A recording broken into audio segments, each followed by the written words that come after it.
പിതാവിന്റെയും പുത്രന്റെയും പരിശുദ്ധാത്മാവിന്റെയും നാമത്തിൽ ആമേൻ. അമ്മേ പരിശുദ്ധ അമ്മേ, അമ്മേ പരിശുദ്ധമേ, ദൈവമാതാവേ, കൃപാസനത്തിലൂടെ ഞങ്ങളുടെ ദേശത്തിനും അമ്മ മധ്യസ്ഥം തേടി തന്ന എല്ലാ അനുഗ്രഹങ്ങൾക്കും കൃപകൾക്കും ഞങ്ങളിപ്പോൾ ഹൃദയം നിറഞ്ഞ നന്ദി പറയുന്നു.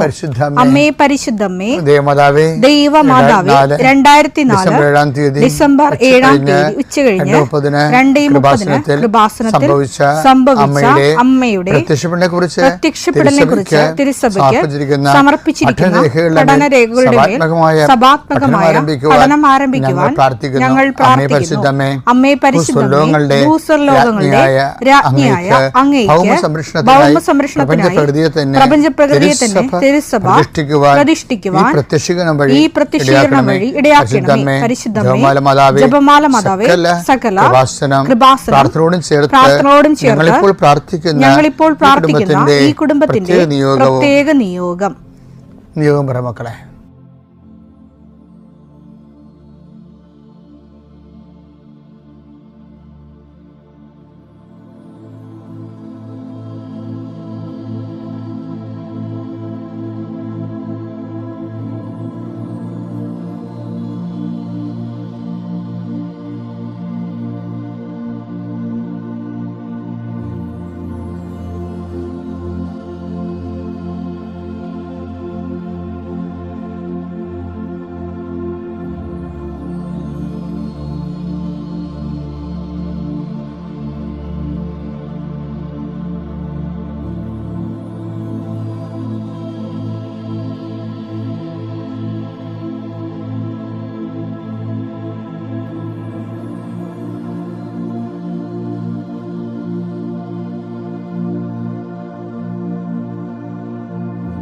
അമ്മയുടെ പ്രത്യക്ഷീകരണത്തിന്റെ ഈ അനുഗ്രഹവേളയിൽ ഞങ്ങൾക്ക് സാധിച്ചു തരുവാൻ കനിയണമേ. ആമേൻ. വിശ്വാസ പ്രമാണം.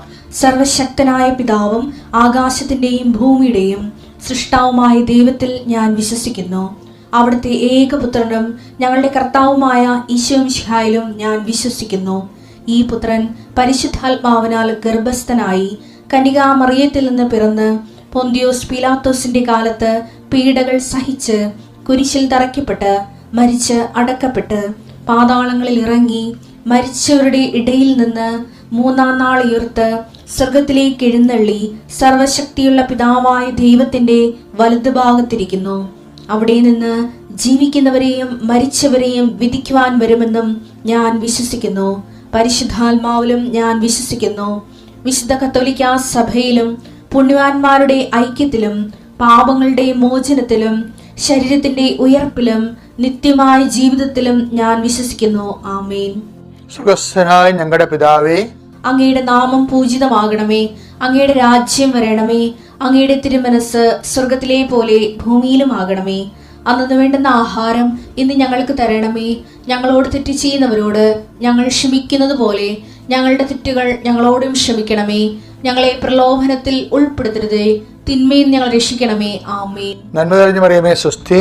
കർത്താവ് അങ്ങയുടെ കൂടെ സ്ത്രീകളിൽ അങ്ങ് അനുഗ്രഹിക്കപ്പെട്ടവളാകുന്നു. അങ്ങയുടെ ഉദരത്തിൻ ഫലമായി ഈശോ അനുഗ്രഹിക്കപ്പെട്ടവനാകുന്നു. പരിശുദ്ധ മറിയമേ, തമ്പുരാന്റെ അമ്മേ, പാപികളായ ഞങ്ങൾക്ക് വേണ്ടി ഇപ്പോഴും ഞങ്ങളുടെ മരണസമയത്തും തമ്പുരാനോട് അപേക്ഷിക്കണമേ. ആമേൻ. എന്റെ കർത്താവിന്റെ ഉന്നതമായ നാമത്തിൽ സഭയുടെ അധികാരത്തെ കുരിശിന്റെ അടയാളത്തിൽ ദൈവത്തിന്റെ ശക്തിയാൽ 39-40 വർഷം ഞാൻ അർപ്പിച്ച കൃപാനയുടെ യോഗ്യതയാൽ കൃപാസ്ഥാനത്താറെ ജീവനോടെ പ്രത്യക്ഷപ്പെട്ട പരിശുദ്ധ അമ്മയുടെ മാധ്യസ്ഥത്തിലെ ഞാൻ ഓരോ കുടുംബത്തെ ആശീർവദിച്ച് പ്രാർത്ഥിക്കുന്നു. കർത്താവേ, വലിയ യാത്ര പോകുന്നവരെ ആശീർവദിക്കുന്ന ഈശോയെ, അവർ കയറുന്ന വിമാനം, ഇപ്പം നടക്കുന്ന യുദ്ധങ്ങൾ എത്രയും വേഗം അവസാനിച്ച് ലോകം സമാധാനപൂർണ്ണമാക്കണം. കർത്താവ്, യുദ്ധം ചെയ്യുന്നവരറിയുന്നില്ല. എത്രയോ മനുഷ്യരുടെ യാത്ര മുടങ്ങി, എത്രയോ മനുഷ്യർ ജീവിതം തീർന്നു, എത്രയോ മനുഷ്യർ ഇനി ഒരു കാലത്തും പൊങ്ങി വരാത്ത രീതിയിൽ അവരുടെ ബിസിനസ് തകർന്നു, അവരുടെ ജീവിതത്തിൻ്റെ താളം തെറ്റി ജീവിതത്തിനെ ഭ്രാന്തി പിടിച്ച പോലെയാകുന്നു. കർത്താവേ, അങ്ങനെയുള്ള എല്ലാ തിന്മകളിൽ നിന്നും യുദ്ധം മൂലം ഉണ്ടാകുന്ന കെടുതികളിൽ നിന്നും കർത്താവിൻ്റെ നാമത്തിൽ നിങ്ങൾ സംരക്ഷിക്കപ്പെടട്ടെ. കർത്താവിൻ്റെ വിശുദ്ധ രക്തം നിങ്ങളുടെ മേൽ തളിക്കപ്പെടട്ടെ. ഉച്ചമുതൽ ഉള്ളംകാലം വരെ കർത്താവിൻ്റെ വിശുദ്ധ രക്തം തളിക്കപ്പെടട്ടെ.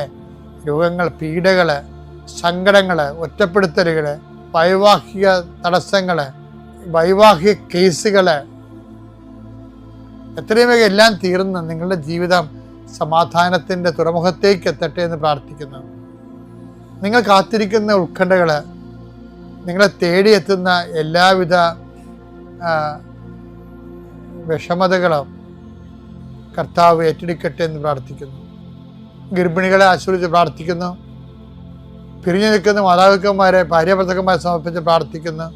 കുഞ്ഞുങ്ങളില്ലാത്ത സമയത്ത് പ്രാർത്ഥിക്കുന്നു. വീട്, ജോലി, വിവാഹം, വെള്ളം, വെളിച്ചം, വഴി ഇതൊന്നുമില്ലാതെ വേദനിച്ച് കഴിയുന്നവരെ, ആശുപത്രി പോലും കൊണ്ടുപോകാൻ പറ്റാത്തത് അക്കിടിലായപ്പോരുണ്ട്.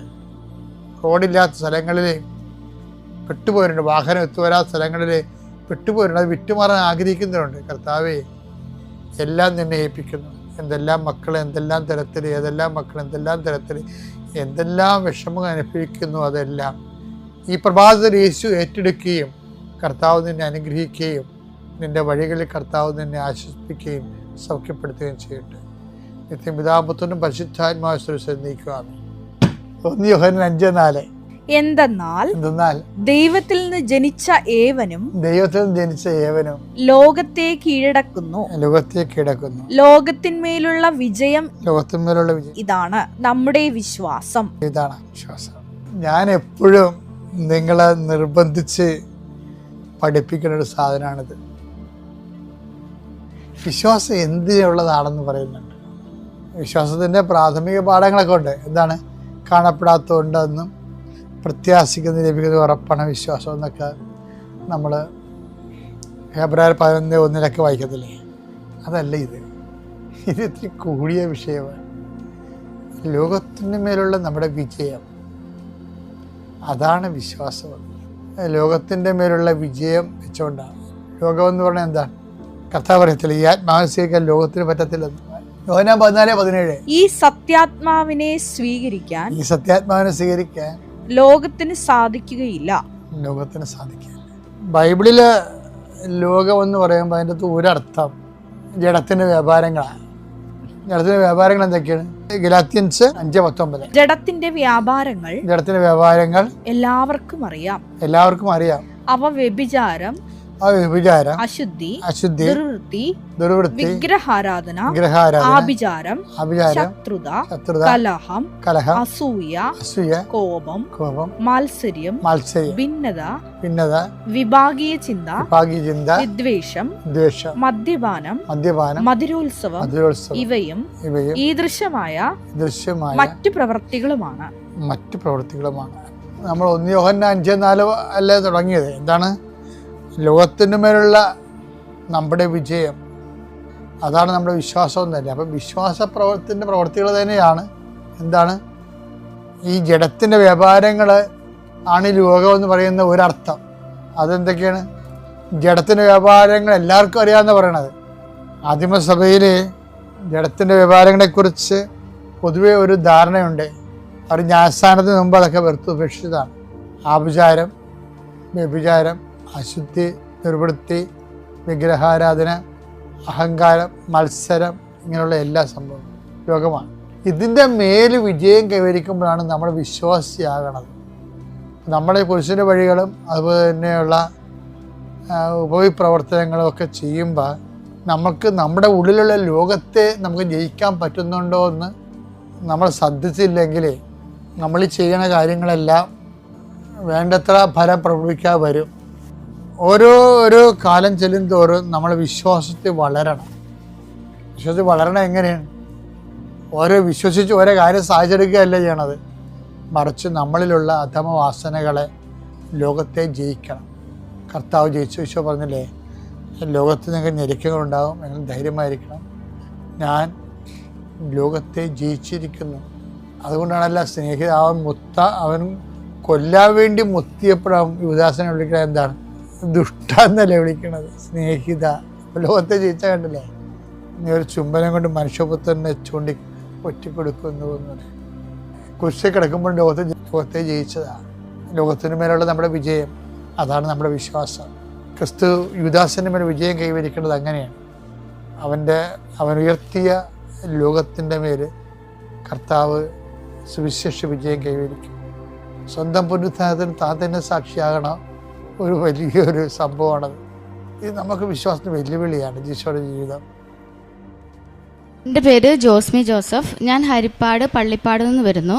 സെൻറ്റ് ജോർജ് ഓർത്തഡോക്സ് സിംഹാസനപ്പള്ളി ഇടവാംഗമാണ്. ഈ പരിസ്ഥിതി അമ്മ പ്രത്യക്ഷപ്പെട്ട ഈ അൾത്താരയിൽ വന്നു നിന്ന് ദൈവത്തിനെ മഹത്വപ്പെടുത്താനും സാക്ഷ്യം വഹിക്കാനും സാധിച്ചതിന് പിതാവിനും പുത്രനും പരിശുദ്ധാത്മാവിനും സ്തുതി പറയുന്നു. ഞാനൊരു നേഴ്സാണ്. ആദ്യം തന്നെ എനിക്ക് മാപ്പാണ് ചോദിക്കാനുള്ളത് പരിശുദ്ധ അമ്മയോട്. കാരണം ഞാൻ 2019 ഡിസംബറിൽ ഇവിടെ ചേച്ചിയുടെ കൂടെ വന്ന് ഉടമ്പടി എടുത്തതാണ്. ആദ്യമായാണ് അന്ന് വരുന്നത്. അന്ന് ഉടമ്പടി എടുത്ത് നിയോഗങ്ങളും എഴുതി വെച്ച് പോയി. പിന്നെ ഞാൻ ആ ഉടമ്പടി കളഞ്ഞു. അതിൽ പിന്നീട് എനിക്ക് പശ്ചാത്താപം ഉണ്ടായെങ്കിലും അത് മറക്കാൻ പറ്റുന്നില്ലായിരുന്നു. അതിന് ഇവിടെ വന്ന് മാപ്പ് ചോദിക്കാതെ എനിക്കൊരു മനസ്സമാധാനമില്ലായിരുന്നു. അതുകൊണ്ടാണ് ഞാൻ ആദ്യമേ തന്നെ മാപ്പ് ചോദിക്കുന്നത്.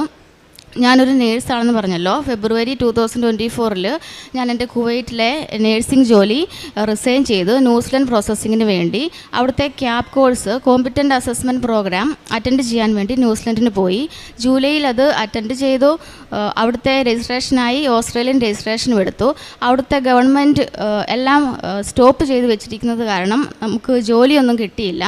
ജൂലൈ മുതൽ ഡിസംബർ വരെ ഞാൻ 2 മെയിലുകളിലായി ദിവസം തോറും 100 കണക്കിന് ആപ്ലിക്കേഷൻസ് ഇട്ടു. എനിക്ക് ഒരു ആപ്ലിക്കേഷൻ പോലും ഇൻ്റർവ്യൂ പോലും കിട്ടിയില്ല. ഇതിനിടയ്ക്ക് 2 ഇൻ്റർവ്യൂ കിട്ടി.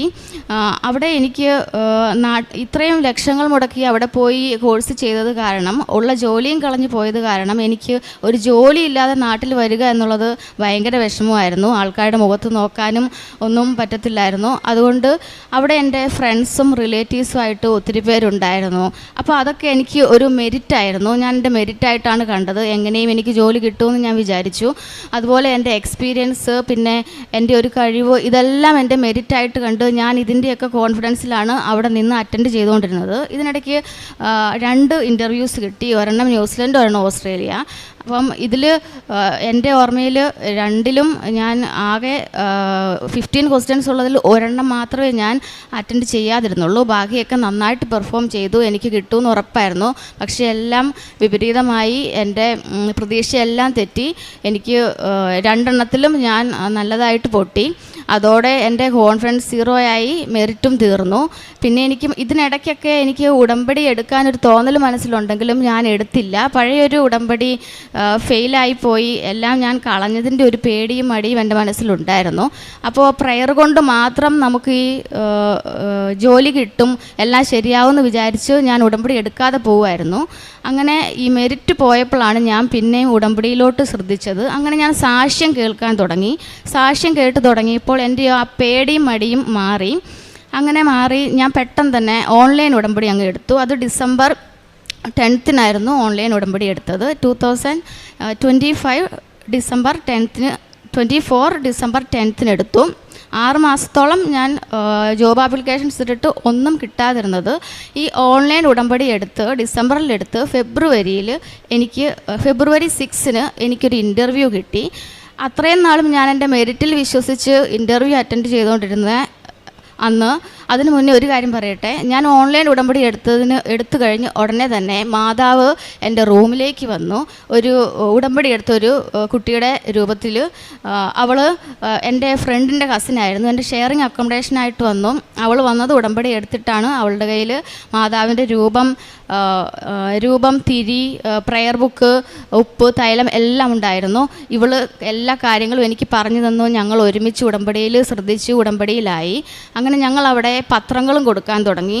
പതുക്കെ ദിവസം തോറും 1000, 100 കണക്കിന് ആപ്ലിക്കേഷൻ അയച്ചുകൊണ്ടിരുന്ന ഞാൻ അത് കുറച്ച് പത്രപ്രവർത്തനം കൂടുതൽ ശ്രദ്ധ കേന്ദ്രീകരിച്ചു. അങ്ങനെയാണ് എനിക്ക് ഫെബ്രുവരി 6 ഇൻ്റർവ്യൂ സക്സസ്ഫുള്ളായി കിട്ടിയത്. മാതാവിൻ്റെ അനുഗ്രഹത്താൽ ഞാൻ ഉടമ്പടി, ഉപ്പും വിശുദ്ധ തൈലവും പുരട്ടി വിശ്വാസപ്രമാണം ചൊല്ലി എൻ്റെ മെറിറ്റിൽ ആശ്രയിക്കാതെ മാതാവിൻ്റെയും തിരുക്കുമാരൻ്റെയും അനുഗ്രഹത്തിൽ മാത്രം ആശ്രയിച്ച് അവിടെ ഇരുന്ന് അറ്റൻഡ് ചെയ്തു. അങ്ങനെ ഞാനത് സക്സസ്ഫുള്ളായി. എനിക്കത് കിട്ടി. ഞാൻ നാട്ടിലോട്ട് പോന്നു. നാട്ടിൽ വന്ന ഉടനെ April 25, 2025 ഞാൻ തീർത്ഥാടന ഉടമ്പടി ഇവിടെ വന്നെടുത്തു. ഞാൻ വിചാരിച്ചു പിന്നെ വിസ പ്രോസസ്സിംഗ് അല്ലേ ഉള്ളൂ, പെട്ടെന്നെല്ലാം നടക്കുമെന്ന്. പക്ഷേ വിസ പ്രോസസ്സിങ്ങിലായിരുന്നു എൻ്റെ ലാഗ് മുഴുവൻ. പിന്നീടാണ് മനസ്സിലായത് എൻ്റെ ഈ വിസ പ്രോസസ്സിംഗ് ലാഗ് മുഴുവൻ ദൈവത്തിൻ്റെ മഹത്വത്തിനായിട്ടുള്ള ഒരു പ്ലാൻ ആയിരുന്നുവെന്ന്. കാരണം ആദ്യത്തെ തീർത്ഥാടന ഉടമ്പടി എടുത്തു കഴിഞ്ഞ് വിസ പ്രോസസ്സിംഗ് നടക്കുമല്ലോ എന്ന് കരുതി ഞാൻ കുറച്ചൊരു ഉടമ്പടി ഉഴപ്പുന്ന പോലെയായി, കറക്റ്റ് സമയത്തിനൊന്നും പ്രാർത്ഥിക്കാതെയായി. പിന്നീട് ഇവിടെ ഫസ്റ്റ് ഉടമ്പടി പുതുക്കലിന് വന്നപ്പം ജോസഫ് അച്ഛൻ്റെ ധ്യാനം, ഡെയിലി ബ്രെഡ് ഇതൊക്കെ എന്നും കേൾക്കും. പക്ഷേ അപ്പോഴാണ് കൂടുതൽ ശ്രദ്ധിക്കാൻ തുടങ്ങിയത്. അന്ന് മുതൽ ഞാൻ അച്ഛൻ പറഞ്ഞനുസരിച്ച് മാതാവിനോട് എന്നെ പ്രത്യക്ഷീകരണത്തിൻ്റെ സാക്ഷിയാക്കണമെന്ന് പ്രാർത്ഥിച്ചു തുടങ്ങി. അന്ന് മുതൽ ഉടമ്പടി കത്താൻ തുടങ്ങി.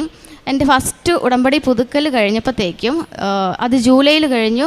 ഓഗസ്റ്റിൽ എനിക്ക് ഹോസ്പിറ്റലിൽ നിന്ന് വിസ നോമിനേഷൻ അപ്രൂവൽ കിട്ടി. അത് കഴിഞ്ഞ് എൻ്റെ ഏറ്റവും വലിയൊരു ഇഷ്യൂ മൈഗ്രേഷൻ ലോയറിൻ്റെ ഒരു പ്രോബ്ലമായിരുന്നു.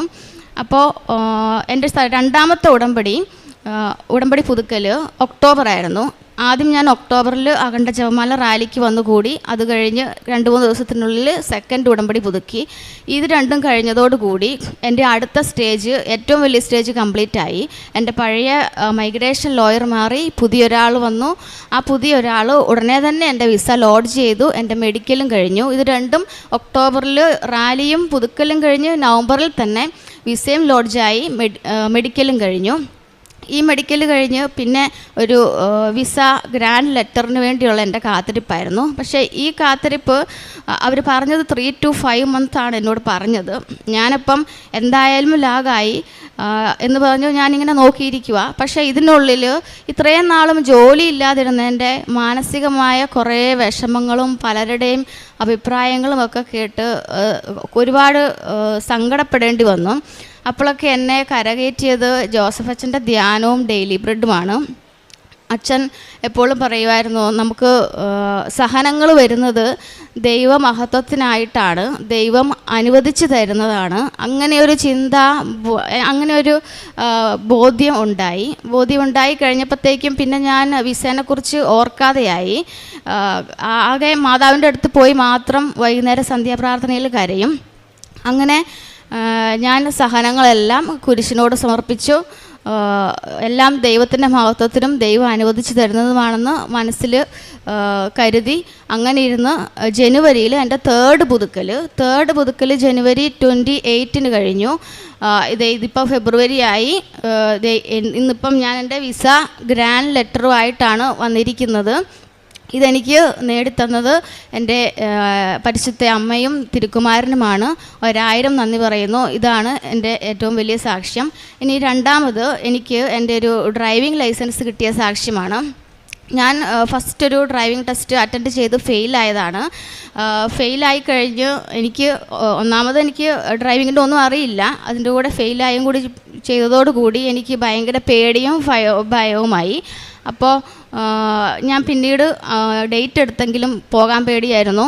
പക്ഷേ ആദ്യത്തെ ഡ്രൈവിംഗ് ടെസ്റ്റ് അറ്റൻഡ് ചെയ്യുമ്പോൾ ഞാൻ ഉടമ്പടിയിലല്ലായിരുന്നു. പക്ഷേ ഈ സെക്കൻഡ് അറ്റൻഡ് ചെയ്യുമ്പോൾ ഞാൻ ഉടമ്പടിയിലായിരുന്നു. അതുകൊണ്ട് തന്നെ എനിക്ക് ഞാൻ ഉടമ്പടി ഉപ്പും തൈലവും ഒക്കെ വിശ്വാസ പ്രമാണം ചൊല്ലി പ്രയോഗിച്ച് ആണ് പോയത്.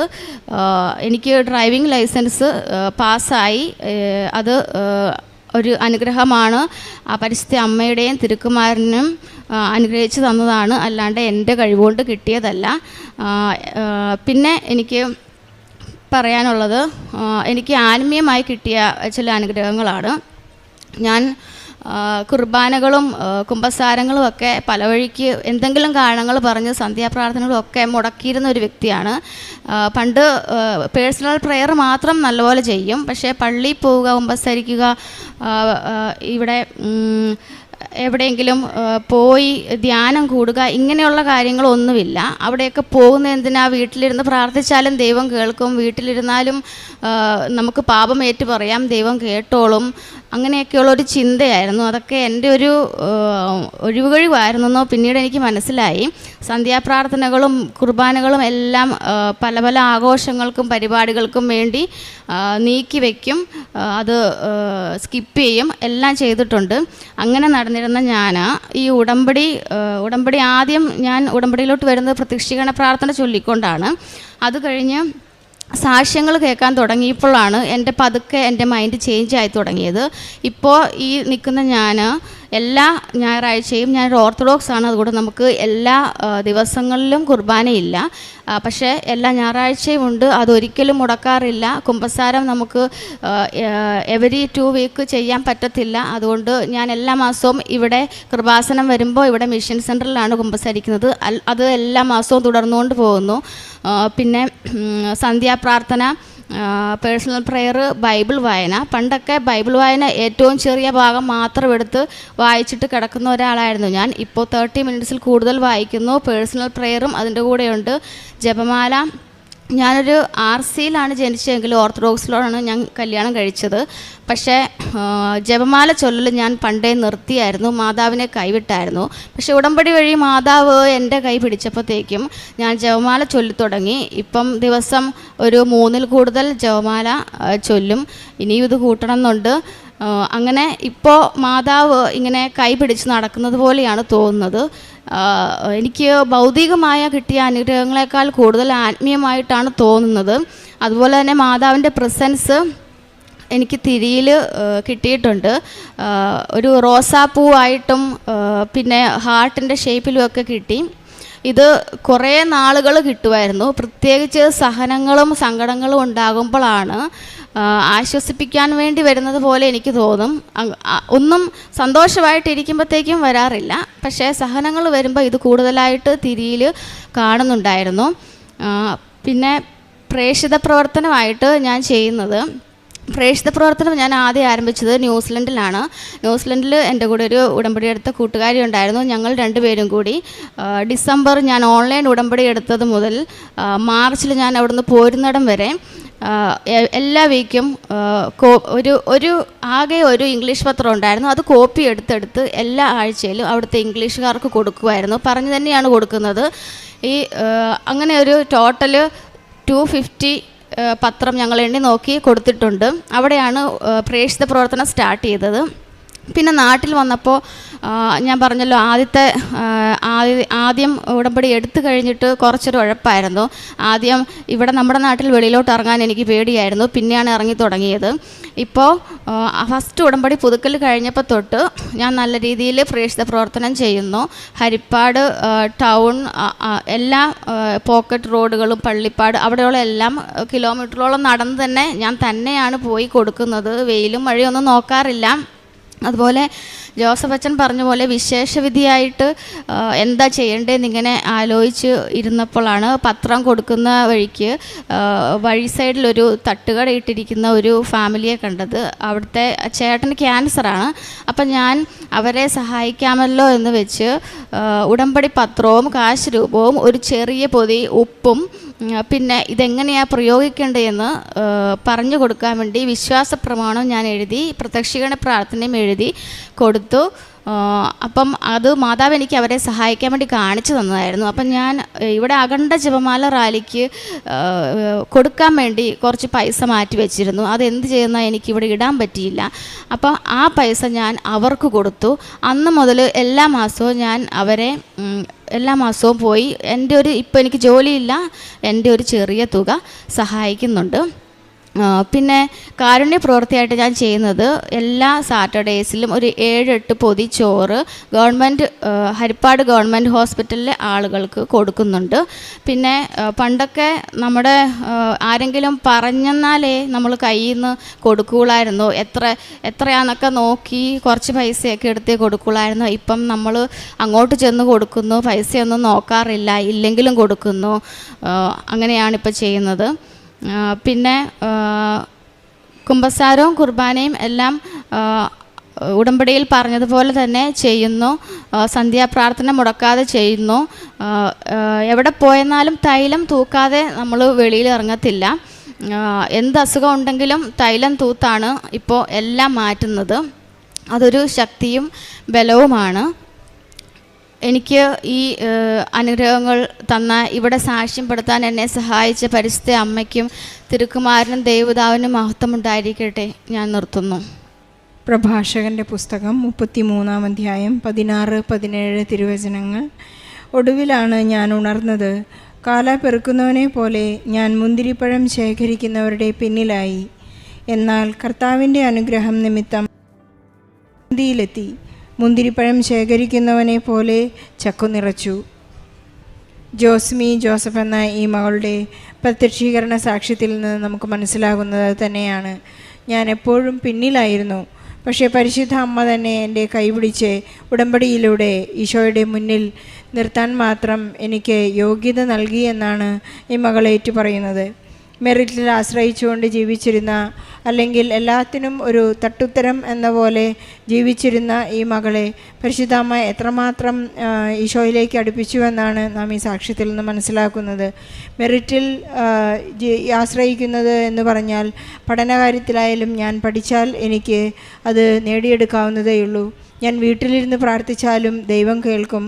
മനസ്സിൽ പാപമോചനം ആഗ്രഹിച്ചാലും എൻ്റെ കുമ്പസാരം നടക്കും. ഇങ്ങനെയെല്ലാം എപ്പോഴും എൻ്റെ കഴിവിൽ എനിക്ക് അതെല്ലാം സാധ്യമാണ്. എനിക്ക് മറ്റെവിടെയും പോകേണ്ട ആവശ്യമില്ല. പക്ഷേ പരാജയത്തിലേക്ക് കൂപ്പുകുത്തിയപ്പോഴാണ് ജോസ്മിക്ക് മനസ്സിലായത്, ഇനി എൻ്റെ കഴിവിൽ ആശ്രയിക്കാൻ സാധ്യമല്ല, കഴിവിൽ എനിക്ക് ജീവിക്കാൻ സാധിക്കുകയില്ല എന്ന് മനസ്സിലായപ്പോഴാണ് വളരെ കൃത്യമായി നിബന്ധനകൾ പാലിച്ചുകൊണ്ട് ഈശോ ആഗ്രഹിക്കുന്ന തരത്തിൽ ഈശോയെ സ്നേഹിക്കുവാനും ഈശോയ്ക്ക് ഇഷ്ടപ്പെട്ട കാര്യങ്ങൾ വിശേഷവിധിയായി ചെയ്യാനുമൊക്കെയുള്ള വലിയ കൃപ ഈ മകൾക്ക് ലഭിച്ചിരിക്കുന്നത്. നിബന്ധനകളെല്ലാം വളരെ കൃത്യമായി പാലിക്കുന്നതിൻ്റെ ഒരു അടയാളമാണ്. ജോസഫ് അച്ഛൻ്റെ ധ്യാനങ്ങൾ കൂടിക്കൊണ്ടിരിക്കുമ്പോൾ ഈ മകൾക്ക് മനസ്സിലാകുന്നത് ഇതൊരു കാലത്തിൻ്റെ പ്രബോധനമാണ്. അച്ഛനിലൂടെ പരിശുദ്ധ അമ്മയിലൂടെ നമുക്ക് വെളിപ്പെടുത്തി ലഭിക്കുന്നത് ഈശോയെ സ്നേഹിക്കുവാൻ മാത്രം, ഞാൻ എന്തെല്ലാം ചെയ്താലും അത് ദൈവമഹത്വത്തിന് വേണ്ടിയാണെന്നുള്ള ഒരു വലിയ വിശ്വാസദാർഢ്യം ഈ മകൾക്ക് ഉടമ്പടിയിലൂടെയാണ് ലഭിച്ചിട്ടുള്ളത്.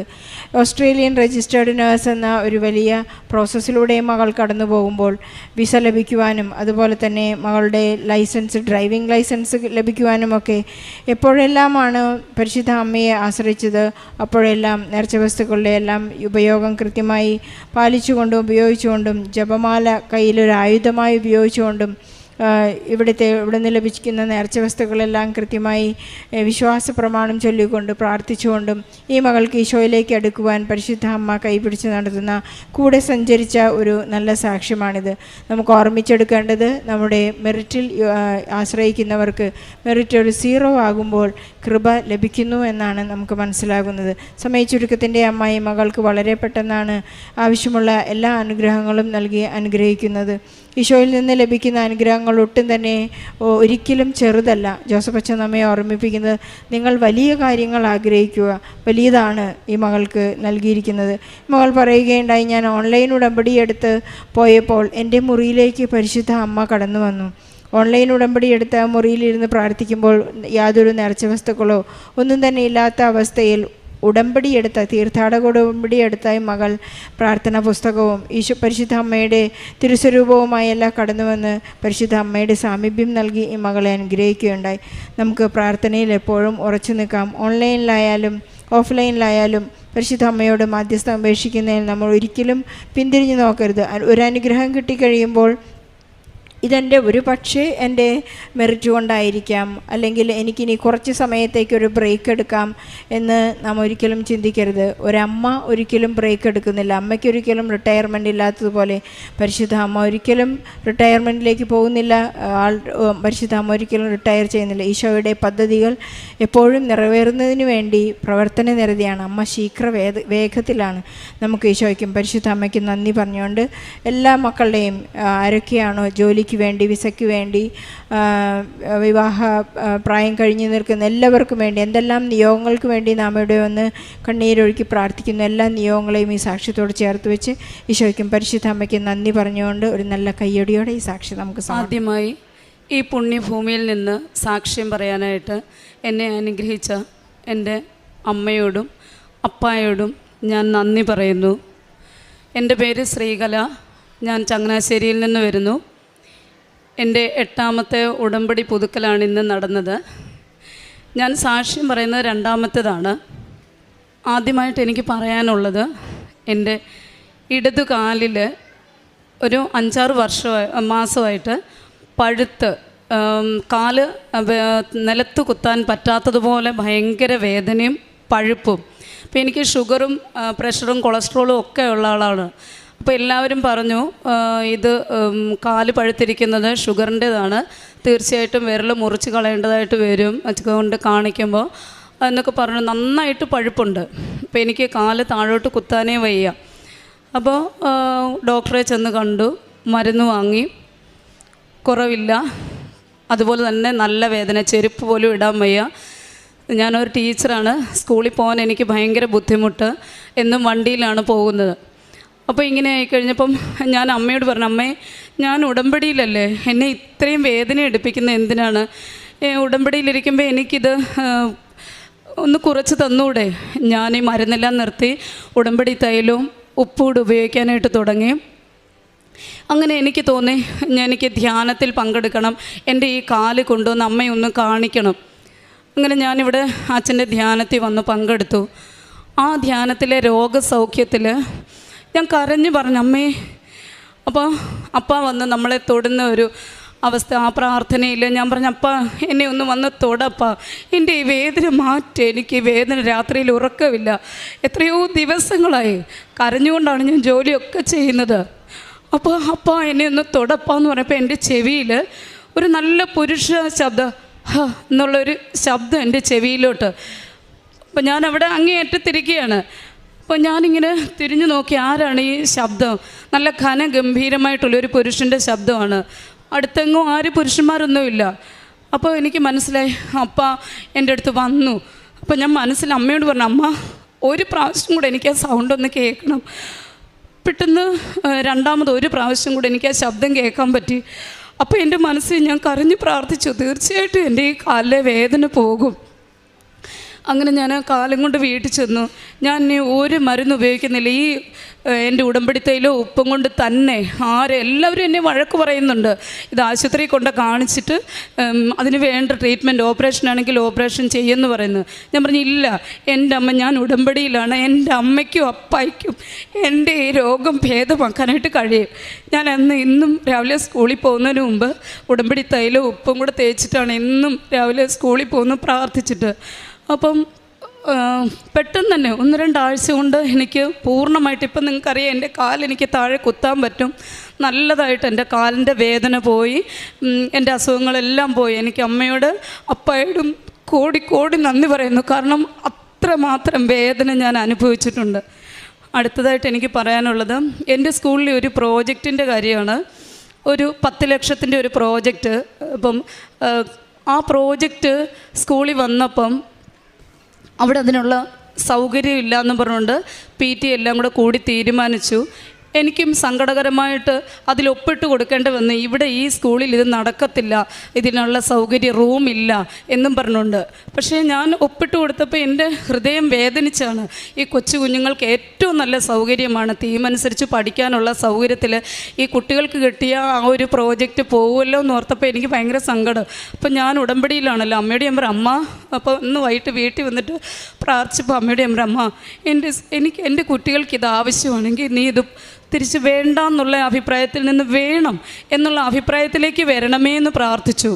അത്ഭുതമെന്ന് പറയട്ടെ, പിറ്റേ ദിവസം മുകളിൽ നിന്നുള്ള അറിയിപ്പ് വന്നു, ഈ സ്കൂളിൽ ഇത് ചെയ്തേ പറ്റൂന്ന്. എല്ലാവരും വേണ്ടെന്ന് ഒപ്പിട്ട് കൊടുത്താണ്. എൻ്റെ അമ്മ, പരിശുദ്ധ അമ്മ കാരണം, അമ്മ മാത്രമാണ് അതിന് കാരണം. ആ സ്കൂളിൽ ആ പ്രോജക്റ്റ് വരാനായിട്ട് എനിക്ക് 100% ഉറപ്പുണ്ട്. ആ പ്രോജക്റ്റിൻ്റെ എല്ലാ കാര്യങ്ങളും ചെയ്ത് നമ്മളാണ് കൊടുക്കേണ്ടത്.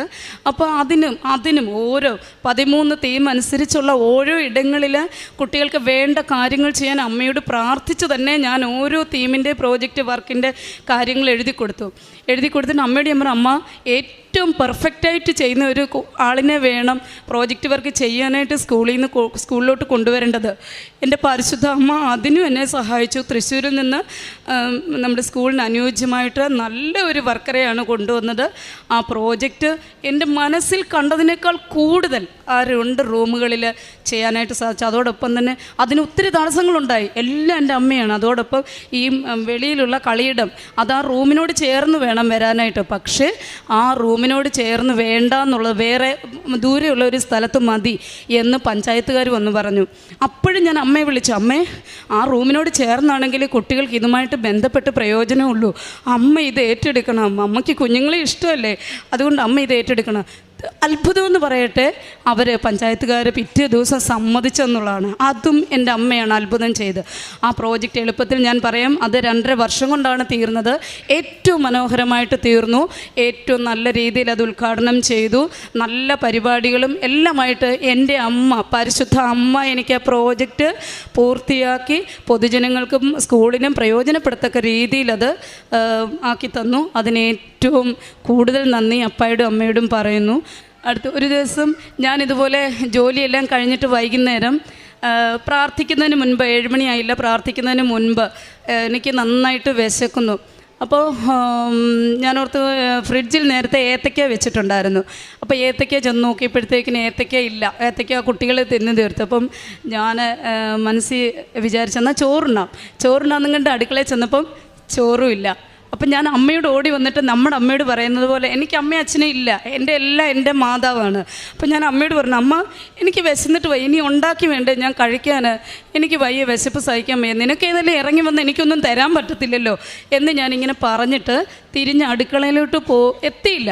അതിനിപ്പുറം എന്നെ പുറകിൽ നിന്ന് ടീച്ചറേന്ന് വിളിച്ച് ഞാൻ തിരിഞ്ഞു നോക്കിയപ്പോൾ ഒരു കുട്ടി, ഞാൻ ട്യൂഷൻ പഠിപ്പിച്ചുകൊണ്ടിരിക്കുന്ന ഒരു കുട്ടി, അതിൻ്റെ കയ്യിലൊരു പാത്രത്തിൽ ഞാൻ എന്താണോ ആഗ്രഹിച്ച് ഏത്തക്കയുടെ പായസം, പാലും എല്ലാം കൂടി ഇട്ടുള്ള ഏത്തക്കായുടെ പായസം, നല്ല പായസം ചൂടോട് കൂടി അതിൻ്റെ കയ്യിലിരിക്കുന്നു. ഞാൻ അത് മേടിച്ചിട്ട് എനിക്ക് വിശ്വസിക്കാൻ പറ്റത്തില്ല. ഞാൻ ഓടി അമ്മയുടെ അടുക്കൽ ചെന്ന് കരഞ്ഞു പറഞ്ഞു, അമ്മ സോറി, ഞാൻ അമ്മയുടെ സ്നേഹം ഇത്രയും മനസ്സിലാക്കിയില്ലല്ലോ, സോറി അമ്മ എന്ന് പറഞ്ഞിട്ട് ആ പായസം ഞാൻ അമ്മയ്ക്കും കൊണ്ട് കൊടുത്തു.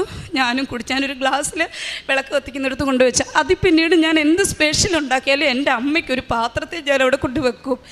കാരണം എൻ്റെ അമ്മ എന്നെ അത്ര അറിയുന്നുണ്ട്.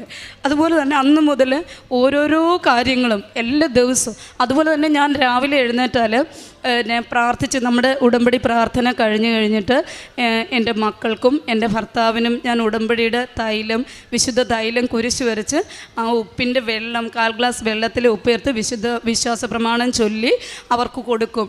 അപ്പോൾ എനിക്കറിയാം ഏത് രോഗം ഉണ്ടെങ്കിലും നമ്മുടെ വീടിന്, നമ്മുടെ ആൾക്കാരെ അത് സ്പർശിക്കത്തില്ല. അങ്ങനെയാണ് എൻ്റെ ജീവിതം തുടങ്ങുന്നത്. ഞാൻ സ്കൂളിൽ പോകുമ്പോഴും വിശ്വാസ പ്രമാണം ചൊല്ലി, നന്മ നിറഞ്ഞ മറിയമേ ചൊല്ലിക്കൊണ്ടാണ് വഴി നീളെ ആ സ്കൂളിൽ ചെല്ലുമ്പോഴത്തേക്കിന് അത് ഒരു നല്ല രീതിയിൽ എൻ്റെ പ്രാർത്ഥന തീർന്നിരിക്കും. പിന്നെ എൻ്റെ സുവിശേഷ പ്രവർത്തനം എന്ന് പറയുന്നത്, ഞാൻ പത്രം മേടിച്ചു കഴിഞ്ഞാൽ ആ പത്രത്തിൽ നമ്മുടെ വചനങ്ങൾ, ഞാൻ ബൈബിൾ വായിച്ചിട്ട് ആ വചനങ്ങളെല്ലാം ഒരു ബുക്കിൽ എഴുതി വെക്കും. അപ്പോൾ ഈ വചനങ്ങൾ ഏറ്റവും പ്രയോജനപ്രദമായിട്ടുള്ള വചനം, എല്ലാം പ്രയോജനം ഇല്ലെന്നുള്ളതല്ല, ചില രോഗികൾക്കുള്ള പ്രത്യേക വചനങ്ങളുണ്ടല്ലോ, അതൊക്കെ പ്രത്യേക ആവശ്യങ്ങളുള്ള ജോലി ആവശ്യമുള്ള വചനം, അങ്ങനെയുള്ള വചനങ്ങൾ എടുത്തിട്ട് ഈ പേപ്പറിൽ എഴുതിയിട്ട് നമ്മുടെ പത്രത്തിനകത്ത് വെക്കും. അകത്ത് വെച്ചിട്ട് ആ പത്രമാണ് പ്രാർത്ഥിച്ചുകൊണ്ട് ഞാൻ ഓരോരുത്തർക്കും കൊടുക്കുമ്പോൾ അമ്മയുടെ എല്ലാം എനിക്ക് കിട്ടിയ അനുഗ്രഹങ്ങൾ, ധാരാളം അനുഗ്രഹങ്ങൾ കിട്ടിയിട്ടുണ്ട്. ആ അനുഗ്രഹങ്ങളെല്ലാം തന്നെ പറഞ്ഞുകൊണ്ടാണ് ഈ പത്രം കൊടുക്കുന്നത്. പിന്നെ നമ്മുടെ ഇവിടുത്തെ കാശുരൂപം മേടിച്ചുകൊണ്ട് അതും കൊടുക്കും. പിന്നെ എന്താണെങ്കിലും രോഗികളായിട്ടുള്ളവരെ അവർ വീടുകളിൽ ചെന്ന് തന്നെ, ഇപ്പം ഞാൻ പഠിപ്പിക്കുമ്പോൾ ആരുടെയും വീട്ടിൽ അസുഖം ഉണ്ടെങ്കിൽ, അവർക്ക് ക്രിട്ടിക്കൽ അസുഖമാണ്, അവർക്കൊട്ടും ചികിത്സ ഭേദമാവുന്നില്ല, ഞാൻ അവിടെ ഉടമ്പടിത്തൈലും ഉപ്പും കൊണ്ട് അവരുടെ വീട്ടിൽ ചെന്നിട്ട് അവർക്ക് വേണ്ടി പ്രാർത്ഥിച്ച് അങ്ങനെ രോഗസൗഖ്യം ഉണ്ടായിട്ടുണ്ട്. പിന്നെ ട്യൂഷൻ പഠിപ്പിക്കുന്ന പിള്ളേർക്കൊക്കെയാണ് ശ്വാസം മുട്ടൽ, അതുപോലുള്ള എന്തെങ്കിലും അസുഖങ്ങൾ വരുവാണെന്നുണ്ടെങ്കിൽ പെട്ടെന്ന് തന്നെ ഞാൻ പ്രാർത്ഥിച്ച് കഴിഞ്ഞിട്ടാണ് ട്യൂഷൻ. അപ്പം ആ സമയത്ത് നമ്മുടെ വിശ്വാസ പ്രമാണം ചൊല്ലിയ വെള്ളം അവിടെ ഉണ്ടായിരിക്കും. ആ വെള്ളം ഞാൻ ഈ കുട്ടികൾക്ക് കൊടുക്കും, കുരിശ് വരച്ച് പ്രാർത്ഥിക്കുകയും ചെയ്യും. അങ്ങനെ ഒത്തിരി കുട്ടികൾക്ക് രോഗസൗഖ്യം ഉണ്ടായിട്ടുണ്ട്. പിന്നെ ഇതുപോലെ തന്നെ എൻ്റെ അമ്മയും അപ്പയും എൻ്റെ കൂട്ടത്തിൽ ഉണ്ടായിരിക്കുമെന്ന് ഞാൻ വിശ്വസിക്കുന്നു. എപ്പോഴും ഞാൻ എൻ്റെ 8ാമത്തെ ഉടമ്പടി പുതുക്കലാണ്. എൻ്റെ ജീവിതം അവസാനം വരെ ഈ ഉടമ്പടിയിലായിരിക്കണമെന്ന് ഞാൻ ആഗ്രഹിക്കുന്നു. എൻ്റെ അപ്പായും അമ്മായും എൻ്റെ കൂടെ എൻ്റെ മരണകാലം വരെ ഉണ്ടായിരിക്കുമെന്ന് ഞാൻ പ്രതിജ്ഞ ചെയ്യുന്നു.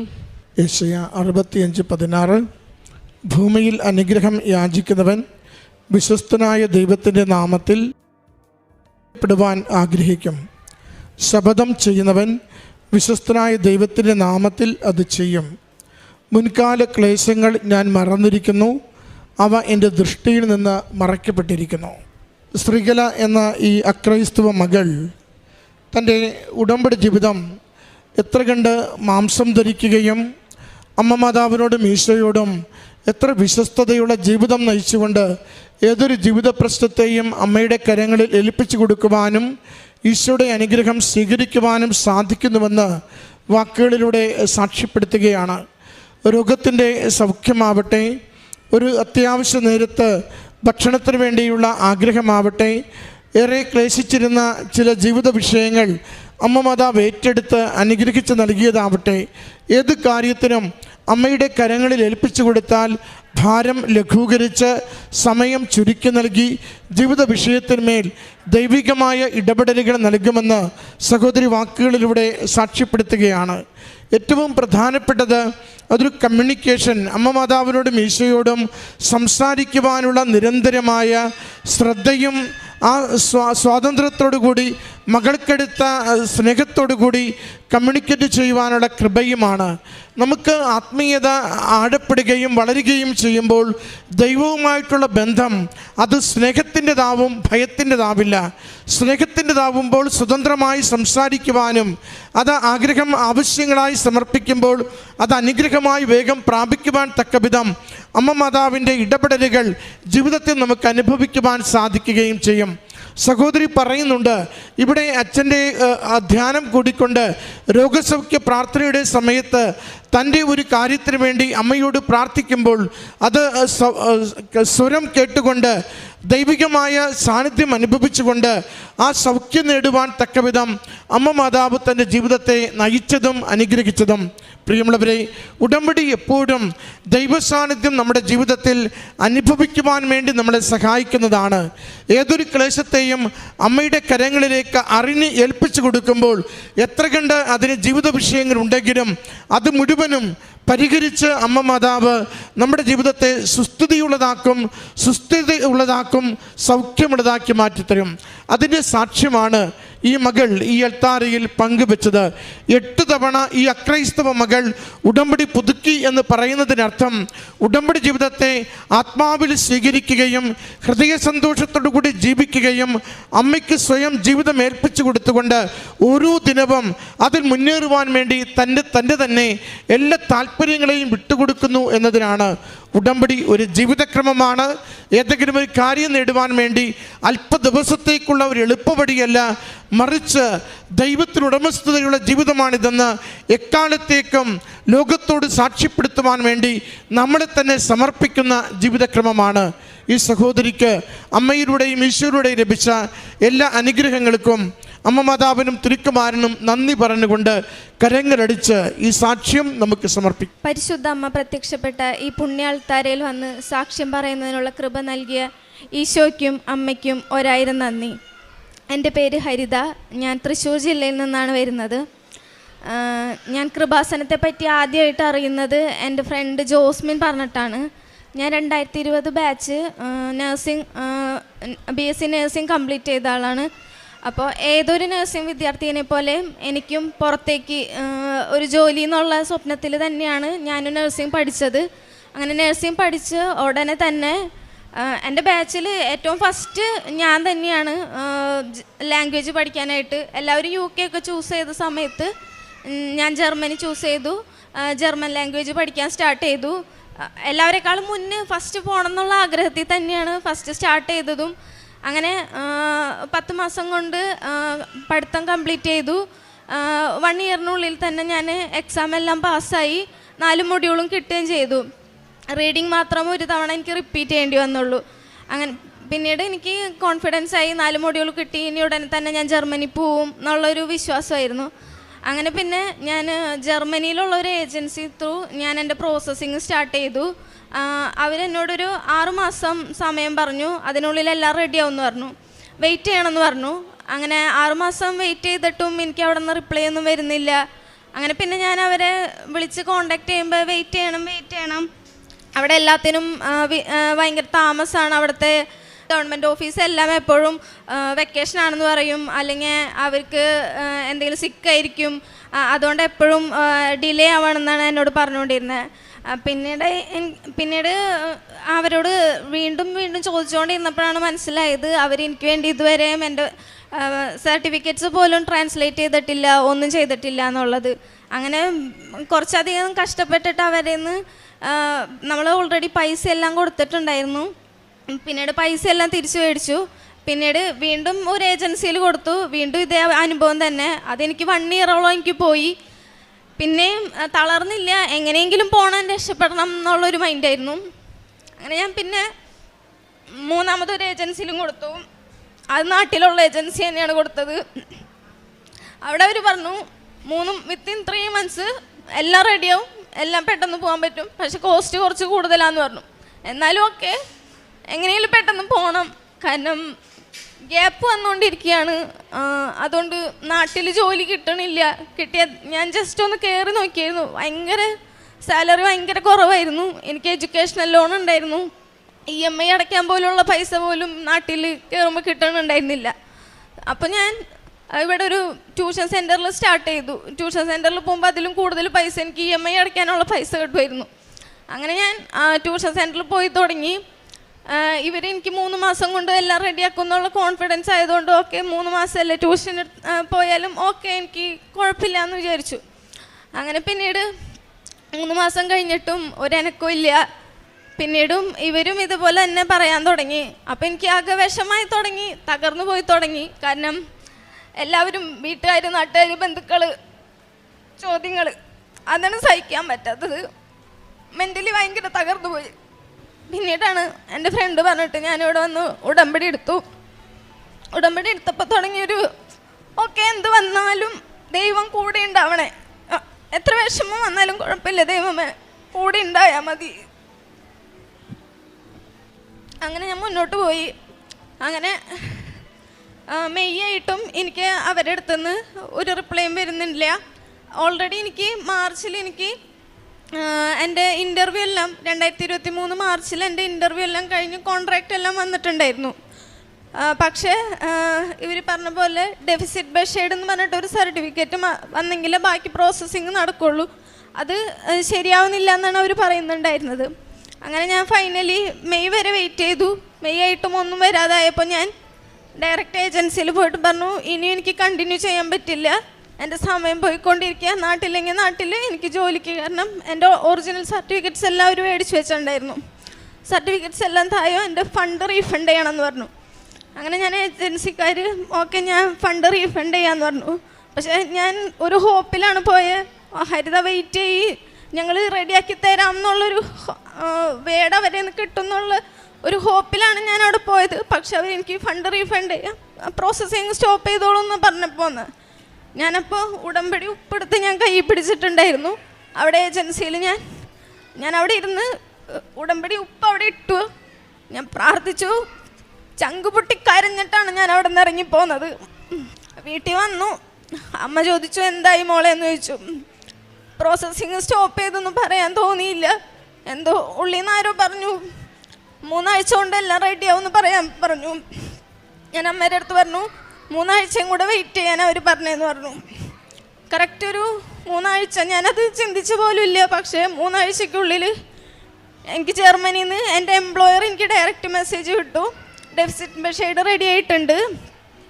അത് കഴിഞ്ഞിട്ട് പറഞ്ഞു വിസ പ്രീ അപ്രൂവൽ എടുക്കാൻ പോവുകയാണ്, വെയിറ്റ് ചെയ്യണം, പെട്ടെന്ന് തന്നെ അവർ മാക്സിമം ഏറ്റവും ഫാസ്റ്റായിട്ട് റെഡിയാക്കി തരാമെന്ന് പറഞ്ഞു. പിന്നീട് അത് ഒരു 2 വീക്സിൽ എനിക്ക് വിസ പ്രീ അപ്രൂവലും വന്നു. പിന്നെ VFSൻ്റെ അപ്പോയിൻമെൻറ്റ്, പിന്നെ അവിടെ നിന്നെല്ലാം വെരി ഫാസ്റ്റായിരുന്നു. VFSൽ അപ്പോയിൻമെൻറ്റ് കിട്ടി. വിത്തിൻ എ വീക്കിൽ എനിക്ക് വിസയും വന്നു. ഞാൻ പിന്നീട് ആഗസ്റ്റ് 2 ഞാൻ ജർമ്മനിക്ക് പോവുകയാണ് ഉണ്ടായത്. ജർമ്മനിയിൽ ഇത്രയും നാൾ വെയിറ്റ് ചെയ്തപ്പോൾ എനിക്ക് ഭയങ്കര വിഷമമുണ്ടായിരുന്നു. പക്ഷെ ഞാൻ അപ്പോഴും പ്രാർത്ഥിക്കുമ്പോൾ ഞാൻ പറയുന്നു, ദൈവമേ വെയിറ്റ് ചെയ്താലും ഓക്കെ, ഏറ്റവും ബെസ്റ്റ് തന്നെ എനിക്ക് തരണം ദൈവമേ. അതുപോലെ അവിടെ ചെന്നപ്പോഴാണ് എനിക്ക് വെയിറ്റ് ചെയ്ത് എൻ്റെ അർത്ഥം മനസ്സിലായത്. ഏറ്റവും ബെസ്റ്റ് സ്ഥലത്ത് തന്നെ ഏറ്റവും ബെസ്റ്റ് സാലറിയിൽ എനിക്ക് ജോലി കിട്ടിയിട്ടുണ്ടായിരുന്നു. ഞാനിപ്പോൾ 1.5 വർഷം അവിടെ ജോലി ചെയ്തു. ഇപ്പോൾ ഞാൻ നാട്ടിൽ വെക്കേഷൻ വന്നതാണ്. എൻ്റെ വിവാഹം കഴിഞ്ഞു ജനുവരി 19. എനിക്കറിയില്ല എൻ്റെ നാട്ടിൽ ഇത്രയും അടിപൊളി വിവാഹം നടന്നിട്ടുണ്ടോ എന്ന് എനിക്കറിയുന്നില്ല. എൻ്റെ പേരൻസിൻ്റെ 10 പൈസ എടുക്കാണ്ട് ഫുൾ എമൗണ്ട് ഞാൻ എടുത്തിട്ടാണ് എൻ്റെ വിവാഹം നടന്നത്. എൻ്റെ അനിയത്തിനെ എനിക്ക് പഠിപ്പിക്കാൻ പറ്റുന്നുണ്ട്. ഇപ്പോൾ ഒത്തിരി ഹാപ്പിയാണ് ഞാൻ. പരിശുദ്ധ അമ്മയുടെ പ്രത്യക്ഷീകരണത്തിൻ്റെ സാക്ഷിയെ എന്നെ ഉയർത്തിയതിന് ഈശോയ്ക്കും അമ്മയ്ക്കും 1000 നന്ദി. ഉടമ്പടി ധ്യാനത്തിലൊക്കെ ജോസഫ് അച്ഛൻ പറയാറുണ്ട്, ധ്യാനത്തിൻ്റെ ഇടയിൽ ഓരോരുത്തർക്കും രോഗസൗഖ്യങ്ങൾ കൊടുക്കാറുണ്ടെന്ന് കേട്ടിട്ടുണ്ട്. പക്ഷെ എനിക്കതത്ര വിശ്വാസം ഉണ്ടായിരുന്നില്ല. ആ സമയത്ത് ഉടമ്പടി എടുത്ത സമയത്ത് എനിക്ക് കാലിൻ്റെ ഒടിയിലൊരു ചൊറിച്ചിൽ പോലെ വന്നിരുന്നു. പക്ഷെ അത് സ്കിൻ ഡോക്ടറെ ഒന്നും കണ്ടിട്ട് മാറുന്നുണ്ടായിരുന്നില്ല. അപ്പോൾ ഞാൻ ഉടമ്പടി എടുത്തിട്ട് എനിക്ക് പ്രത്യേകിച്ച് അനുഭവങ്ങളൊന്നും ഇല്ലാതിരിക്കുന്ന സമയമായതുകൊണ്ട് അപ്പോൾ ഞാൻ ദൈവത്തിനോട് പറഞ്ഞു, ദൈവം കൂടെ ഉണ്ടെങ്കിൽ എനിക്കതിനൊരു അനുഭവം തരണേന്ന് പറഞ്ഞു പ്രാർത്ഥിച്ചു. അങ്ങനെ ഒരു ദിവസത്തെ ധ്യാനത്തിൽ അച്ഛൻ പറഞ്ഞു, തൊടയുടെ ഇടയിൽ ചൊറിച്ചിലുള്ള വ്യക്തിനെ സുഖപ്പെടുത്തുന്നു എന്ന് പറഞ്ഞു. ഞാൻ പിന്നീട് ആ സമയത്തൊന്നും ഞാൻ ഓയിൻമെൻ്റ് ഒന്നും യൂസ് ചെയ്യാറുണ്ടായിരുന്നില്ല. കൃപാസനത്തിൽ തൈലം മാത്രമാണ് ഞാൻ പുരട്ടിയിരുന്നത്. എനിക്ക് അത്ഭുതം എന്ന് പറയാം, കാരണം ഞാൻ കുറേ നാൾ സ്കിൻ ഡോക്ടറെ കണ്ട് ഞാൻ ഓയിൻമെൻ്റ് എല്ലാം തേച്ചിരുന്നു. പക്ഷെ എനിക്കൊരു മാറ്റം ഉണ്ടായിട്ടുണ്ടായിരുന്നില്ല. പക്ഷെ തൈലം മാത്രം പുരട്ടി ഞാൻ പ്രാർത്ഥിച്ചു. അച്ഛനത് പറഞ്ഞതിന് ശേഷം എനിക്ക് പൂർണ്ണമായിട്ട് സൗഖ്യം ഉണ്ടായിട്ടുണ്ട്. പ്രേക്ഷിത പ്രവർത്തനമായിട്ട് ഞാൻ ഇവിടെ നിന്ന് കിട്ടുന്ന പത്രങ്ങൾ ഞാൻ ബസ് സ്റ്റാൻഡിലും പിന്നെ ഞാൻ ജോലിക്ക് പോയിരുന്ന സ്ഥലങ്ങളിലെല്ലാം എല്ലാവർക്കും ഈശോയുടെ അമ്മയുടെയും കാര്യങ്ങൾ പറഞ്ഞ് ഞാൻ കൊടുക്കാറുണ്ടായിരുന്നു. പിന്നെ അതുപോലെ കാരുണ്യപ്രവൃത്തി ആ സമയത്ത് ചെയ്യാൻ എൻ്റെ കയ്യിൽ ഒത്തിരി ചെയ്യാനൊന്നും സാധിച്ചിട്ടുണ്ടായിരുന്നില്ല. പക്ഷേ എല്ലാ ആഴ്ചയും മുടങ്ങാതെ ഞാൻ ഒരാൾക്ക് ഒരു വയ്യാത്ത ഒരാൾക്ക് ഞാൻ പൊതിച്ചോറ് ഞാൻ മുടങ്ങാതെ ഞാൻ കൊടുക്കാറുണ്ടായിരുന്നു. ആത്മീയ ജീവിതത്തിൽ ഞാൻ ബൈബിളൊന്നും അങ്ങനെ വായിച്ചിട്ടില്ല. ഫ്രണ്ട്സൊക്കെ പറഞ്ഞ് എന്താണ് ബൈബിള് അതെല്ലാം അറിയായിരുന്നു. പക്ഷെ ഞാൻ പിന്നീട് ഉടമ്പടി എടുത്തതിന് ശേഷം മുടങ്ങാതെ 1/2 മണിക്കൂർ വീതം എല്ലാ ദിവസവും ബൈബിള് വായിക്കുമായിരുന്നു. കൊന്ത ചൊല്ലാറുണ്ടായിരുന്നു, സാക്ഷ്യങ്ങൾ കാണാറുണ്ടായിരുന്നു. കാരണം എനിക്ക് ഈ സമയത്തൊക്കെ ഭയങ്കര വിഷമം വരുമ്പോൾ കരച്ചിലായിരുന്നു മെയിൻ. പിന്നീട് ഞാൻ സങ്കടം വരുമ്പോൾ സാക്ഷ്യം കാണാൻ തുടങ്ങി. സാക്ഷ്യം കാണുമ്പോൾ നമുക്ക് എങ്ങനെ പ്രാർത്ഥിക്കണ്ടേ, സങ്കടം വന്നാലും ഒക്കെ സാക്ഷ്യം കാണുമ്പോൾ ഭയങ്കര സന്തോഷമായിരുന്നു. എല്ലാത്തിനും ഒരു മാറ്റം ഉണ്ടാവും എന്നൊരു പ്രതീക്ഷ കിട്ടിയിരുന്നത് സാക്ഷ്യങ്ങൾ കണ്ടപ്പോഴായിരുന്നു. പിന്നെ അതുപോലെ അച്ഛൻ്റെ ധ്യാനം കണ്ടപ്പോഴാണ് എനിക്ക് എങ്ങനെയാണ് കൃത്യമായിട്ട് പ്രാർത്ഥിക്കേണ്ടത്. ധ്യാനത്തിലുണ്ടാവും ഓരോ ആഴ്ച എനിക്ക് ഓരോ വിഷമമായിരിക്കും. അപ്പം അച്ഛൻ പറഞ്ഞു തരുന്ന ഓരോ കാര്യങ്ങൾ വെച്ചിട്ട് പ്രാർത്ഥിക്കുമ്പോഴാണ് എനിക്ക് ശരിക്കും മനസ്സിനൊരു സന്തോഷം കിട്ടാറുണ്ടായിരുന്നത്. ഈശോയ്ക്കും അമ്മയ്ക്കും 1000 നന്ദി. അവിടുത്തെ നോക്കിയവർ പ്രകാശിതരായി, അവർ ലജ്ജിതരാവുകയില്ല. ഈ എളിയവൻ നിലവിളിച്ചു, കർത്താവ് കേട്ടു. എല്ലാ കഷ്ടതകളിൽ നിന്ന് അവനെ രക്ഷിക്കുകയും ചെയ്തു. സങ്കീർത്തനം 34:56 വചനമാണ്. ദൈവത്തിൽ ആശ്രയിക്കുന്നവർക്ക് ആത്മീയമായ സന്തോഷവും സമാധാനവും ലഭിക്കുന്നു. അവർ നിരാശയിലോ ലജ്ജയിലോ പതിയുന്നതായിട്ട് നാം കാണുന്നില്ല. കാരണം ദൈവമാണ് അവരുടെ രക്ഷകൻ. പ്രാർത്ഥന കേൾക്കുന്ന ഒരു ദൈവമാണ് അവരുടെ കൂടെയുള്ളത്. കഷ്ടതകളിൽ നിന്ന് രക്ഷിക്കുന്ന ഒരു ദൈവമാണ് അവരുടെ കൂടെയുള്ളത്. അങ്ങനെയുള്ളൊരു ദൈവത്തെക്കുറിച്ചാണ് ഓരോ ഉടമ്പടി മക്കളുടെ സാക്ഷ്യത്തിൽ നിന്ന് നമുക്ക് മനസ്സിലാക്കാൻ സാധിക്കുന്നത്. ഉടമ്പടി എടുത്തതിന് മുൻപും ഉടമ്പടി എടുത്തതിന് ശേഷവുമുള്ള അവരുടെ ജീവിതത്തിൻ്റെ മാറ്റങ്ങൾ, അവിടുത്തെ നോക്കിയവർ പ്രകാശിതരായി എന്ന് പറയുമ്പോൾ ഉടമ്പടി ജീവിതം നയിക്കുന്ന ഓരോ മക്കളും ഒരു പ്രകാശത്തിൻ്റെ ഒരു ജീവിതത്തിലേക്കാണ് അവരെ കൈപിടിച്ച് മുന്നോട്ട് നയിക്കുന്നത്. അവർക്ക് ലജ്ജിതരായിരുന്നായിരിക്കാം, പക്ഷെങ്കിൽ വീണ്ടും ലജ്ജിതരാകാനായിട്ട് ദൈവം ഒരു വഴിയൊരുക്കുന്നില്ല. അവർ നിലവിളിക്കുമ്പോൾ കർത്താവ് കേൾക്കുന്നു. എല്ലാ കഷ്ടതകളിൽ നിന്നും അവരെ രക്ഷിക്കുവാനായിട്ട് ദൈവമാണ് അവരുടെ കൂടെയുള്ളതെന്നാണ് ഹരിത എന്ന മകളുടെ സാക്ഷ്യത്തിൽ നിന്ന് നമുക്ക് മനസ്സിലാകുന്നത് വിളിച്ചപേക്ഷിക്കുന്നവർ ഒരിക്കലും കൈവിടാത്ത ദൈവത്തിൻ്റെ ഒരു സാക്ഷ്യമാണ്. ഈ മകൾ പറഞ്ഞത് ആദ്യമൊക്കെ ഉടമ്പടി എടുക്കുന്നതിന് മുൻപ് വളരെ തകർന്ന നിമിഷങ്ങളിലൂടെ കടന്നു പോകുന്ന ഒരു മകളായിരുന്നു. പല ഏജൻസികൾക്കും കാശ് കൊടുത്തിരുന്നെങ്കിലും പലപ്പോഴും അതൊരു ഫെയിലിയർ ആവുകയായിരുന്നു. അങ്ങനെയാണ് ഒരു കൂട്ടുകാരിയിൽ നിന്നാണ് കൃപാസനത്തെപ്പറ്റി കേൾക്കുകയും ഇവിടെ വരികയും ചെയ്തത്. ഈ മകൾ പറഞ്ഞൊരു പ്രത്യേക കാര്യമാണ്, ഈ മകൾ മാത്രമല്ല, പല നമ്മളുടെ ചെറുതായ മക്കൾ പറയുന്ന ഓരോ സാക്ഷ്യത്തിലും ഞാൻ കേൾക്കാറുണ്ട്. ഈ മക്കളുടെ ജീവിതത്തിൽ കൂട്ടുകാരുടെ കയ്യിൽ നിന്നുള്ള ചോദ്യങ്ങൾ, അയൽക്കാരുടെ കയ്യിൽ നിന്നുള്ള ചോദ്യങ്ങൾ, പരീക്ഷ കഴിഞ്ഞു പാസ്സായി വീട്ടിൽ നിൽക്കുമ്പോൾ വീട്ടുകാരുടെ ചോദ്യം എന്തേ ഒന്നുമായില്ലേ എന്ന്. ഇത് വളരെ സങ്കടപ്പെടുത്തുന്ന ഒരു നിമിഷങ്ങളാണ്. പല യൂത്തിൻ്റെ ഷെയറിങ്ങിലും ഞാൻ കേൾക്കാറുണ്ട്. പലരെ വിഷമിപ്പിച്ചിട്ടുള്ള ഒരു ചോദ്യമാണ്, എന്തേ ഒന്നും ആയില്ലേ, എന്തേ ഇവിടെ നിൽക്കുന്നത്, എന്തേ വീട്ടിലിരിക്കുന്നത്. ഇതൊക്കെ വളരെ പ്രയാസപ്പെട്ട ഈ മകൾ പറഞ്ഞ് സഹിക്കാൻ പറ്റിയില്ല എന്നാണ്. ഇത് ഈ മകൾ തന്നെയല്ല, പല മക്കളും അതുതന്നെയാണ് പറയുന്നത്. ഇവിടെ സാക്ഷ്യം പറയാൻ വരുമ്പോൾ സഹിക്കാൻ പറ്റുന്നില്ല ഈ ചോദ്യം, എന്തേ വീട്ടിൽ ഇരിക്കുന്നത്, പരീക്ഷ പാസ്സായില്ലേ, എന്തേ ഒന്നും നോക്കാത്തത്. അങ്ങനെയുള്ള നിമിഷങ്ങളിൽ ഇവർക്കാകെയുള്ള ഒരാശ്രയം ദൈവം മാത്രമാണ്. ആ നഷ്ടപ്പെട്ട നിമിഷങ്ങളിൽ, നിരാശയുടെ നിമിഷങ്ങളിൽ, തകർച്ചയുടെ നിമിഷങ്ങളിൽ കൃപാസനത്തെപ്പറ്റി കേൾക്കുകയും ആ മകളിവിടെ വന്ന് ഉടമ്പടി എടുക്കുകയുമാണ് ചെയ്തത്. ആ ഘട്ടത്തിൽ വന്ന് ഉടമ്പടി എടുത്തപ്പോഴാണ് പിന്നീട് വീണ്ടും പ്രോസസ്സിങ് സ്റ്റോപ്പായെന്ന് കേട്ടപ്പോഴും ഈ മകൾ കൂടുതൽ തീക്ഷ്ണതയോടെ ഉടമ്പടി ജീവിതം നയിക്കുകയും അമ്മ ചോദിച്ചപ്പോഴും പറഞ്ഞത് ഇങ്ങനെയാണ്, മനസ്സിൽ നിന്നുള്ള ഒരു ഉൾപ്രേരണ കാരണം പറഞ്ഞു. പ്രോസസ്സിങ് സ്റ്റോപ്പായപ്പോഴും മകൾ പറഞ്ഞത് 3 ആഴ്ച വെയിറ്റ് ചെയ്യാൻ പറഞ്ഞതെന്നാണ്. അതും ഒരുപക്ഷെ അമ്മ ഇടപെട്ട് ഈ മകളെ കൊണ്ട് പറയിപ്പിച്ചതായിരിക്കാം. 3 ആഴ്ച കഴിഞ്ഞ് ആ മകളുടെ കാര്യത്തിൽ ഇടപെടുകയും ചെയ്തു.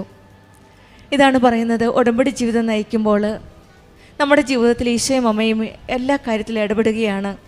നമ്മളറിയാതെ നമ്മളുടെ ഓരോ കാര്യങ്ങൾ ഏറ്റെടുത്ത് നടത്തുന്ന ഒരു ദൈവമാണ് നമ്മുടെ കൂടെയുള്ളത്. പിന്നീട് നമ്മൾ ഈ മകൾ വളരെ വിശദീകരിച്ച് നമ്മൾ പറഞ്ഞിട്ടുണ്ട് എല്ലാ കാര്യവും. ഓരോ കാര്യത്തിലും ഈശോയും അമ്മയും ഇടപെട്ടതും പിന്നീട് ഈ മകൾക്കുള്ള എല്ലാ കാര്യങ്ങളും നടത്തിക്കൊടുക്കുകയും വിസ ശരിയാക്കുകയും ടിക്കറ്റ് ലഭിക്കുകയും ഇപ്പോൾ 1.5 വർഷം കഴിഞ്ഞ് പെട്ടെന്ന് പോകേണ്ടി വന്നു. അതുകൊണ്ട് ഇന്നാണ് ഈ മകൾ സാക്ഷ്യം പറയാനായിട്ട് പരിശുദ്ധ അമ്മയുടെ സന്നിധിയിൽ വന്നത്. ഈ മകൾ പറഞ്ഞത്, എനിക്കൊരു നല്ലൊരു സ്ഥലമാണ് ഈശോയും അമ്മ ഒരുക്കി തന്നത്. The best place, the best salary and the best possibilities. ആ മകളുടെ ആ സാലറിയിൽ തന്നെയാണ് നല്ലൊരു വിവാഹം നടത്തുകയും സ്വന്തം അനുജത്തിയെ പഠിപ്പിക്കാൻ സാധിക്കുകയും എല്ലാം ചെയ്തത് എല്ലാം ദൈവകൃപയാലാണ്. നിൻ്റെ ദൈവമായ കർത്താവ്, വിജയം നൽകുന്ന ശ്രോതാവ് നിൻ്റെ മധ്യേ ഉണ്ടെന്നാണ് സെഫാനിയ പ്രവാചകൻ്റെ പുസ്തകത്തിൽ 3-ാം അധ്യായം 17-ാം വചനം പറയുന്നത്. നമ്മുടെ ദൈവമായ കർത്താവ്, വിജയം നൽകുന്ന ദൈവം, യോദ്ധാവ് നമ്മുടെ കൂടെയുള്ളപ്പോൾ നമ്മൾക്കൊന്നും ഭയപ്പെടേണ്ട ആവശ്യമില്ല. രക്ഷിക്കാൻ കഴിവുള്ള ശക്തനായ യോദ്ധാവാണ് നമ്മുടെ കൂടെയുള്ളത്. നമ്മുടെ നിരാശയിൽ നിന്ന് വിടുവിച്ച് തൻ്റെ ജനത്തെ സംരക്ഷിക്കുന്ന ഒരു ദൈവമാണ്. സ്നേഹത്തിൻ്റെയും ആനന്ദത്തിൻ്റെയും സന്തോഷത്തിൻ്റെയും വഴിയിലൂടെ നയിക്കുന്ന ഒരമ്മയാണ് നമ്മുടെ കൂടെയുള്ളത്. കർത്താവായ ദൈവം, പരിപാലിക്കുന്ന ദൈവം, ആ സംരക്ഷിക്കുന്ന ദൈവം, നമ്മെ സുഖപ്പെടുത്തുന്ന ദൈവം. ഈ മകൾ പറഞ്ഞ സ്കിൻ പ്രോബ്ലം ഉണ്ടായപ്പോഴും ഉടമ്പടി വസ്തുക്കൾ മാത്രം ഉപയോഗിച്ചാണ് രോഗസൗഖ്യം ലഭിച്ചതെന്നാണ്.